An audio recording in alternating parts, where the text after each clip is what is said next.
వచ్చినటువంటి అశేష జనాలకి, వైఎస్ఆర్సీపీ కార్యకర్తలకి, నాయకులకి అంతమందిని తీసుకొని వచ్చి సక్సెస్ చేసిన దానికి, అంతమంది వచ్చిన దానికి ప్రతి ఒక్క నాయకుడికి కూడా పేరు పేరున ధన్యవాదాలు తెలియజేసుకుంటాం.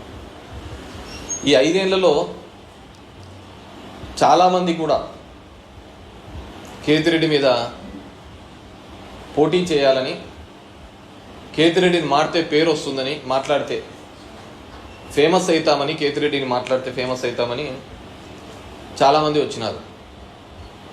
పాపం వాళ్ళు మాట్లాడడం వల్ల వాళ్ళకి ఏమన్నా లైకులు, వ్యూలు పెరిగినాయేమో తప్ప టికెట్లు, సీట్లు రాలేకపోయినాయి.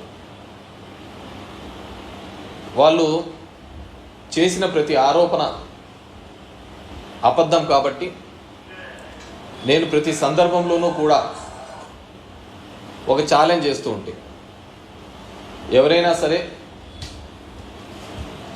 మీరు చేసే ఆరోపణలు నిజము అని చెప్పి నిరూపించడానికి ఎవరైనా ఒక్కరితో అయినా చెప్పించండి అని చెప్పేసి, కానీ ఎవరు ఒక్కరూ చెప్పలేకపోయినారు.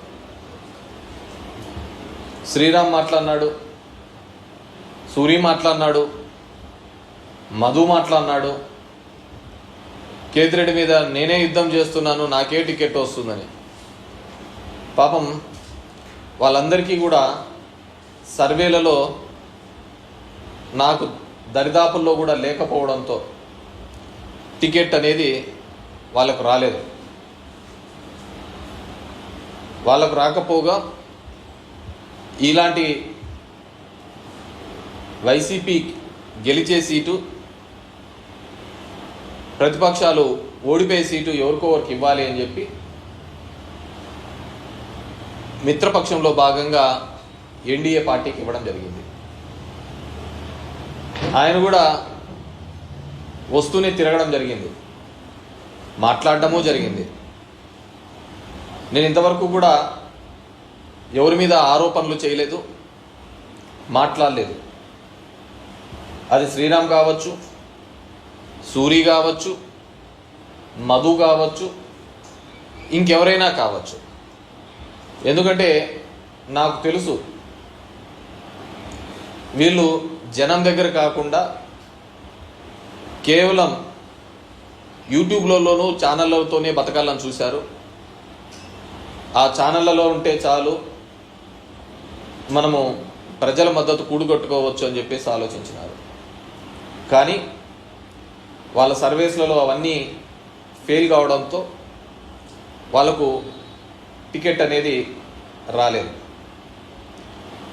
దాని తర్వాత శ్రీరామ్ కూడా రాప్తాడుకు పోయినాడు, అక్కడ టికెట్ రాలేదు. టికెట్కి ట్రై చేసినాడు, అక్కడ కూడా సర్వేలలో లేదు అని చంద్రబాబు ఇవ్వడం జరిగింది. ఎందుకంటే గ్రౌండ్ లెవెల్ రియాలిటీస్ వేరు, పైన మాట్లాడేది వేరు. ఈరోజు కొత్తగా, ఎందుకంటే నాకు తెలుసు ఎవరిని నేను ఆపోజిట్ వ్యక్తిగా మాట్లాడాలనేది కూడా నాకు తెలియదు అనమాట. రోజు కూడా వచ్చారని మాట్లాడతాడు. నామినేషన్లు వేసేంత వరకు, ఇప్పుడు నామినేషన్లు వేసినారు కాబట్టి వీళ్ళు విత్డ్రా వరకు ఉంటారో లేదో నాకు కూడా తెలియదు. మళ్ళీ అది కూడా ఉంది, రేపు చూసుకోవాలా ఇలా సంగతి విత్డ్రాలని.